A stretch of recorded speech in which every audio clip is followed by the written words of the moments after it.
Good morning students. आज का जो हमारा टॉपिक रहेगा लिंग संबंधी सिद्धांत, थ्योरीज ऑफ जेंडर, यानी कि हम जेंडर थ्योरीज के बारे में आज डिस्कस करेंगे। जब एक बच्चा इस पृथ्वी पर जन्म लेता है उस समय वो केवल एक रक्त, मांस और हड्डी का एक जीवित पुतला मात्र होता है। क्यों उसे ऐसा कहा जाता है?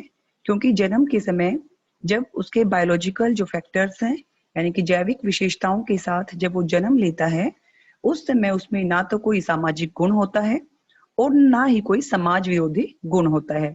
अर्थात वो समाज के पक्ष और विपक्ष में नहीं होता है, वो बिल्कुल न्यूट्रल होता है।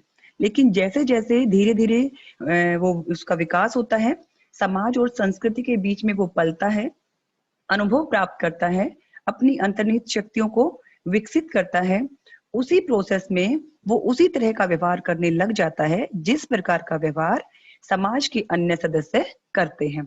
अर्थात जिस परिवेश में, जिस समाज में और संस्कृति में एक बच्चा पलता है, उसकी परवरिश होता है, उसी परवरिश के दौरान वो वैसा ही व्यवहार या बिहेवियर अडॉप्ट कर लेता है और उसी तरह का व्यवहार करना शुरू कर देता है। अतः जिस प्रक्रिया के द्वारा एक व्यक्ति या प्राणी सामाजिक प्राणी में बदलता है उसे समाजीकरण कहा जाता है। सोशलाइजेशन उसे हम कहते हैं।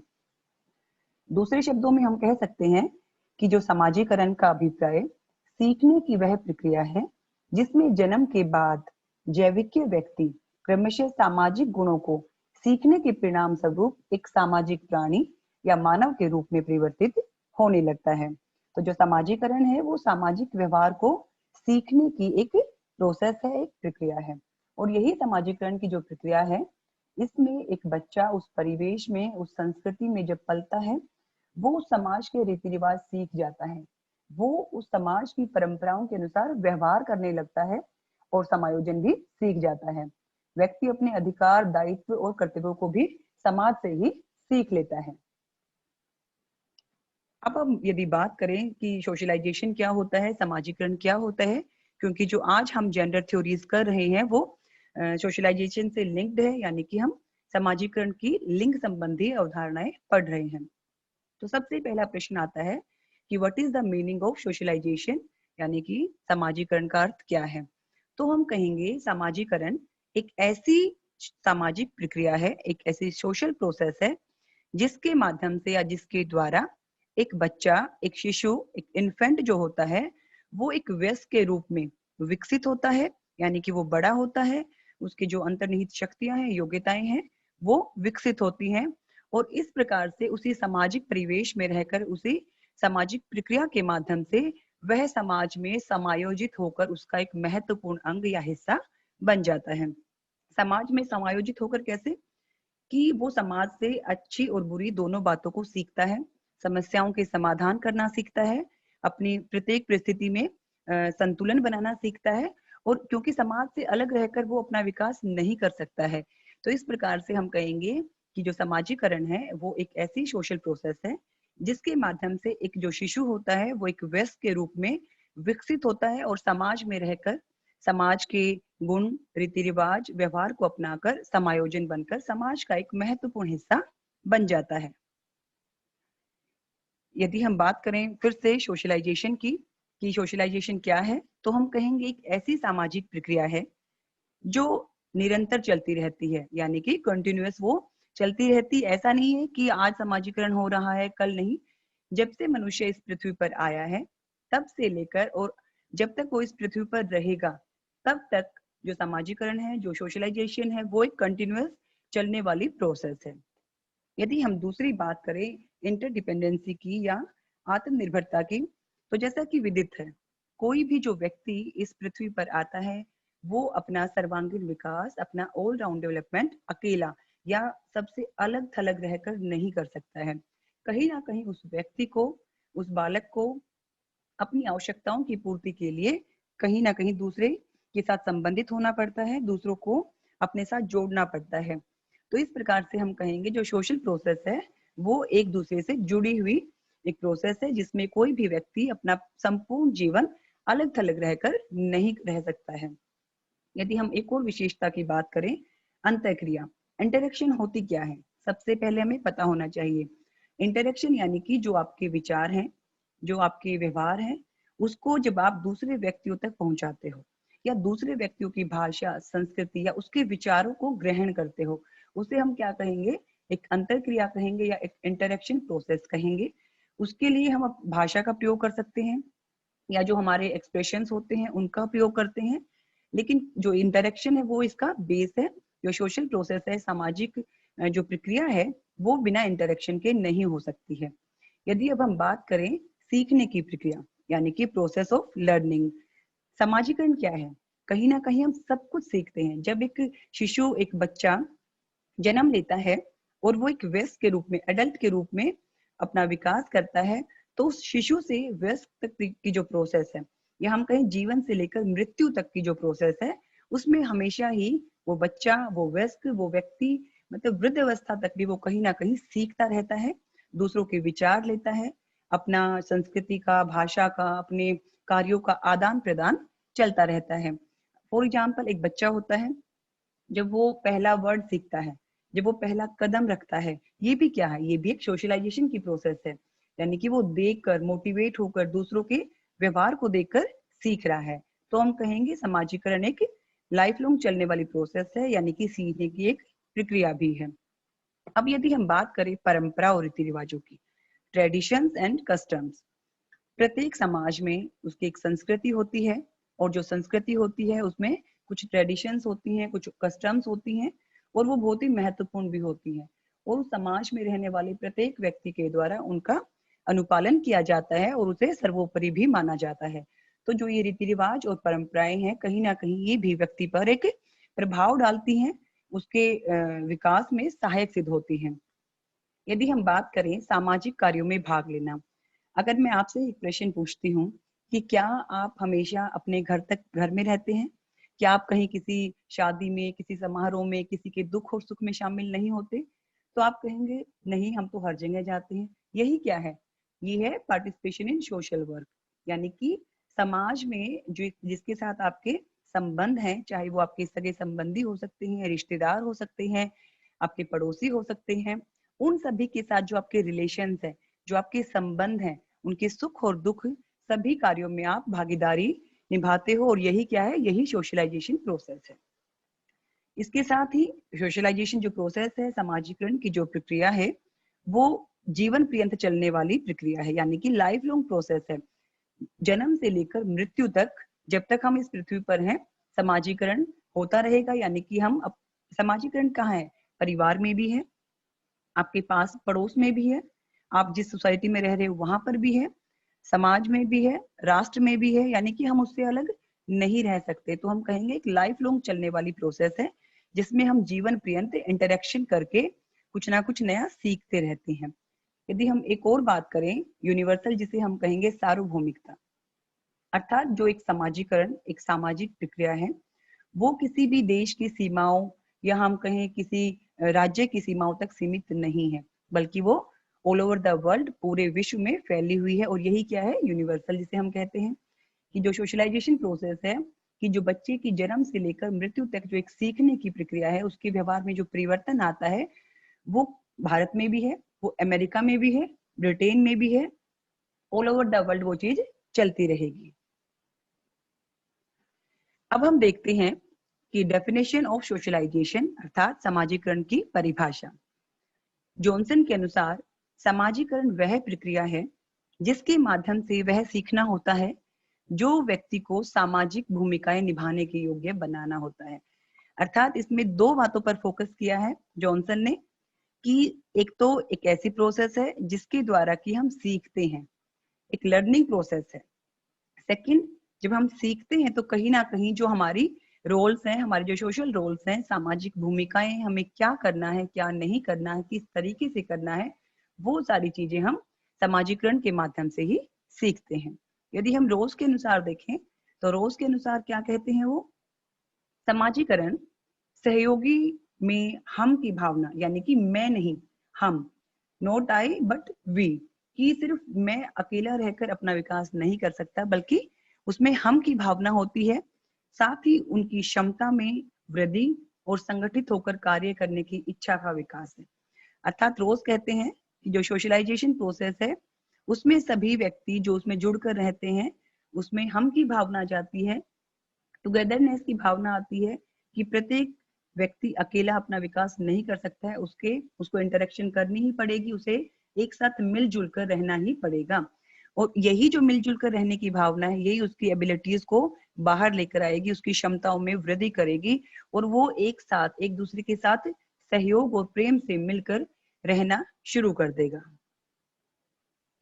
अब हम बात करते हैं थ्योरीज ऑफ जेंडर, यानी कि लिंग संबंधी सिद्धांत कौन कौन से हो सकते हैं। तो हम कहेंगे जो लिंग संबंधी सिद्धांत है, यानी कि जो जेंडर थ्योरीज हैं, वो समाजीकरण से संबंधित वो 3 प्रकार के आज हम डिस्कस करेंगे इसमें। सबसे पहला है हमारा लिंग संबंधी समाजीकरण सिद्धांत, socialisation theory of gender. Second is लिंग अंतर सिद्धांत, gender difference theory. Third is लिंग की सामाजिक संरचना का सिद्धांत, यानी कि social structure theory of gender. सबसे पहली थ्योरी को हम डिस्कस करेंगे, socialisation of theory of gender. कोई भी जब बच्चा होता है, कोई बालक होता है, उसके अंदर जो लिंग संबंधी यानी कि जो जेंडर रिगार्डिंग जो उसके दिमाग में बातें आती हैं कि मैं मेल हूँ फीमेल हूँ, वो कहाँ से आती हैं?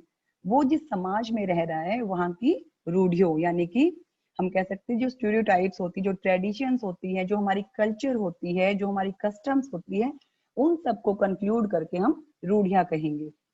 तो जो लिंग संबंधी अवधारणा है, जो लिंग संबंधी जो विचार है उसके मन में, वो 2 जगह से आते हैं समाज में रहते हुए, रूढ़ियों से और लिंग भूमिकाओं से। लिंग भूमिकाएं मतलब जब उसके दिमाग में ये जो रूढ़ियां हैं, परंपराएं हैं, संस्कृति है, इस तरह की बात आती है, तो इसके अनुसार ही वो जो लिंग भूमिका यानी कि जो जेंडर रोल है वो फिक्स हो जाते हैं कि मेल को क्या करना है, फीमेल को क्या करना है, एक लड़के को क्या करना है और एक लड़की को क्या करना है।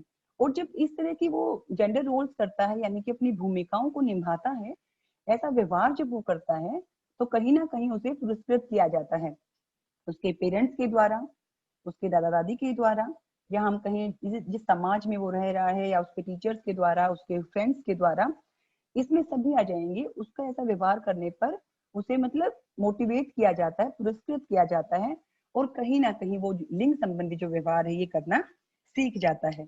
तो हम इस प्रकार से कह सकते हैं कि यदि बालकों को जो जेंडर रिगार्डिंग जो स्टीरियोटाइप्स हैं, यानी कि जो जेंडर रोल्स हैं, उसके अकॉर्डिंग अगर वो बिहेव करता है और कहीं ना कहीं उसे मोटिवेशन मिलती है पेरेंट्स के द्वारा, सोसाइटी के द्वारा, तो इस तरह का जो बिहेवियर पैटर्न है, यानी व्यवहार करने का जो एक प्रतिमान है, उसे वो अडॉप्ट कर लेते हैं।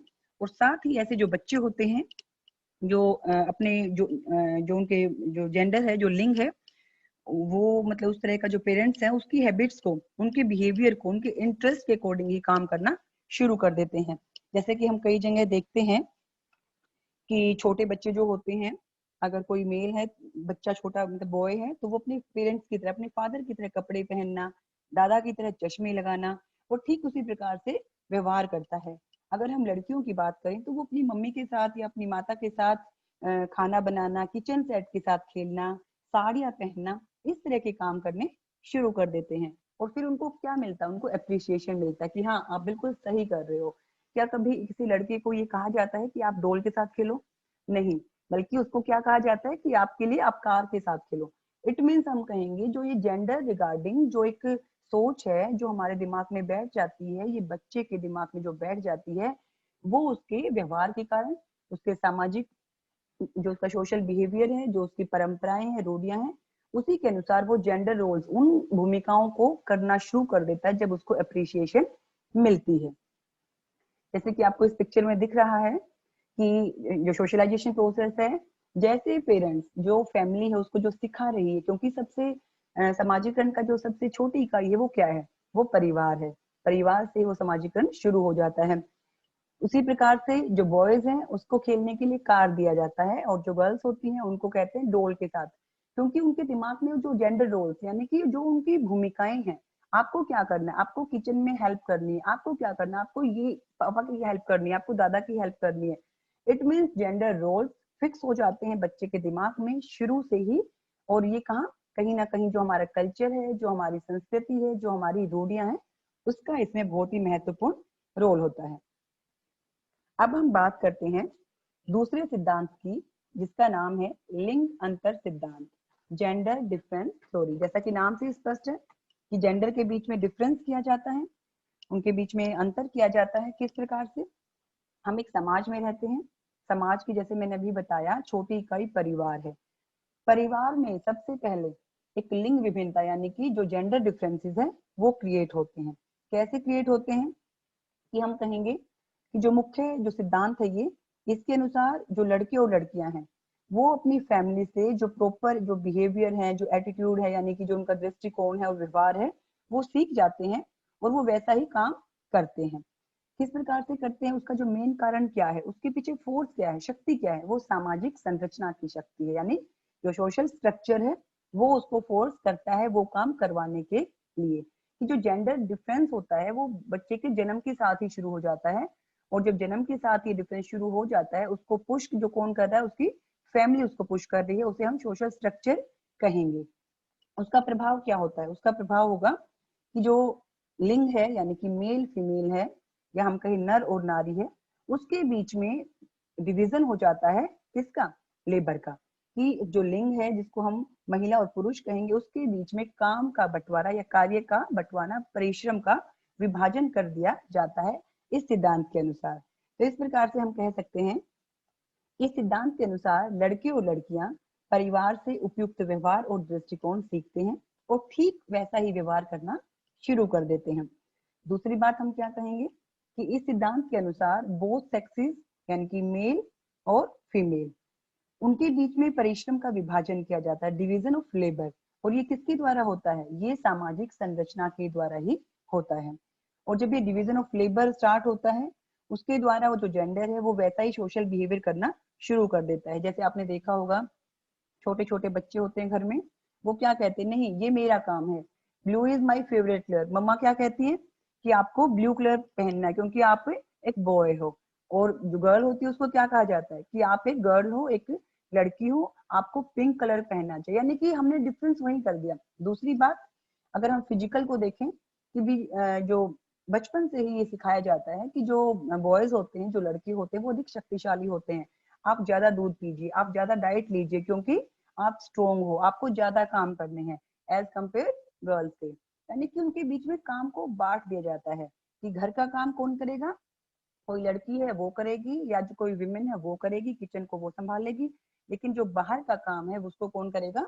उसको जो मेल मेंबर है वो करेगा। तो इस प्रकार से हम कह सकते हैं कि इसमें जो मेन फोकस किया गया है डिवीजन ऑफ लेबर पे और जेंडर रोल्स, इन दो चीजों पे ये फोकस करते हैं। इस सिद्धांत का जो मुख्य उद्देश्य है वो पुरुष और महिलाओं की भूमिका को बांट देना है, अर्थात उनके रोल को अलग कर देना है, उनके कार्य का बंटवारा कर देना है।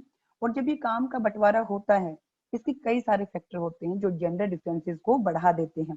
जैसे कि डिपेंडेंसी ऑन मेल्स, जिसे हम कहेंगे कि पुरुषों पर निर्भरता, और विशेष तौर पर या खास तौर पर भारतीय परिवारों में ये देखने को मिलती ही है कि जो लड़कियां हैं, जो महिलाएं हैं, वो कहीं ना कहीं अपने जो मेल मेंबर्स हैं, जो उनके हेड ऑफ द फैमिली जिसे हम कहेंगे, उसके दादा हो सकते हैं, उसके फादर हो सकते हैं, उनके हस्बैंड हो सकते हैं, ब्रदर हो सकते हैं, उनके ऊपर बचपन से उनको सिखाया जाता है कि आप इनके ऊपर डिपेंडेंट हो, आप सेल्फ डिपेंडेंट नहीं हो। दूसरा फैक्टर क्या हो सकता है? शिक्षा की कमी या शिक्षा का अभाव, क्योंकि शिक्षा एक ऐसा साधन है जो किसी भी बालक का, चाहे वो लड़का है या लड़की है, उसका ऑल राउंड डेवलपमेंट करता है। उसका हम कहेंगे शारीरिक मानसिक हर प्रकार का जो परिवर्तन है उसका मुख्य साधन है। उसके जीवन में गतिशीलता आती है। लेकिन शिक्षा के अभाव के कारण भी कहीं ना कहीं ये जो काम का बंटवारा है, ये जो मेल फीमेल के बीच में जो डिफरेंस किया जाता है, ये इसको बढ़ा देता है। तीसरा फैक्टर हम कह सकते हैं कि परंपराएं हो सकती हैं, रीति रिवाज हो सकते हैं, it means traditions and customs. Fourth number पे हो सकता है कि बाहर का जो संपर्क है उसको, मतलब बाहर अगर आप कम से कम जाओगे, यानी कि आप घर की चार दीवारी के अंदर ही सीमित रहोगे, तो आप दुनिया को नहीं जान पाओगे, आप नहीं समझ पाओगे कि आपकी ये फ्रीडम क्या है, उसकी वैल्यू क्या है, आपके राइट्स क्या हैं, और क्या आपको अपॉर्चुनिटीज मिल सकती हैं जो नहीं मिल रही हैं। तो इस तरह से कई सारे फैक्टर्स भी हैं जो इस सिद्धांत को कम करते हैं। यदि अब बात करें, अब जैसे कि आपको पिक्चर में दिख भी रहा है कि इस तरीके से जेंडर रोल्स की उसको बांट दिया जाता है, काम का बंटवारा कर दिया जाता है। कि महिलाएं हैं वो घरेलू सभी काम, चाहे खाना बनाना है, चाहे कपड़े धोने हैं, प्रेस करने हैं, उनको मतलब निर्धारित कर दिया जाता है कि मतलब आप उनके काम का बंटवारा कर दिया जाता है कि आपको तो ये काम करना ही है। क्यों करना है? क्योंकि ये हमारी पीढ़ियों में सभी जो दादियां हैं, नानियां, वो सब करती आई हैं और ये ही आपको करना है।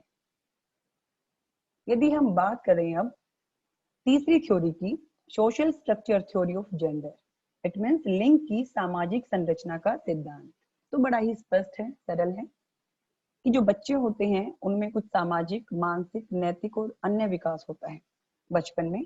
उसके साथ साथ ही जो कॉग्निटिव डेवलपमेंट है, जिसे हम संज्ञानात्मक विकास कहते हैं, उसकी शुरुआत भी हो जाती है। वो होती क्या है, उसका अर्थ हमें पता होना चाहिए।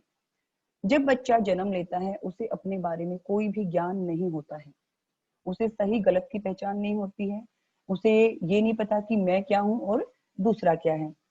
लेकिन ये समाज ही है, ये परिवार ही है, ये सोसाइटी ही है जो धीरे धीरे उसके अंदर और दूसरों के अंदर उसे अंतर करना सिखा देता है। यानी कि वो सेल्फ, स्वयं को जानना शुरू कर देता है। यानी उसकी जो समझ है वो विकसित हो जाती है। जैसे कि पिक्चर में भी आपको दिख रही है, जो मेल बच्चा बैठा है उसको हम यही सिखाते हैं कि जो ब्लू कलर है, जो नीला कलर है, वो आपका फेवरेट है। क्यों फेवरेट है? क्योंकि आप एक बॉय हो।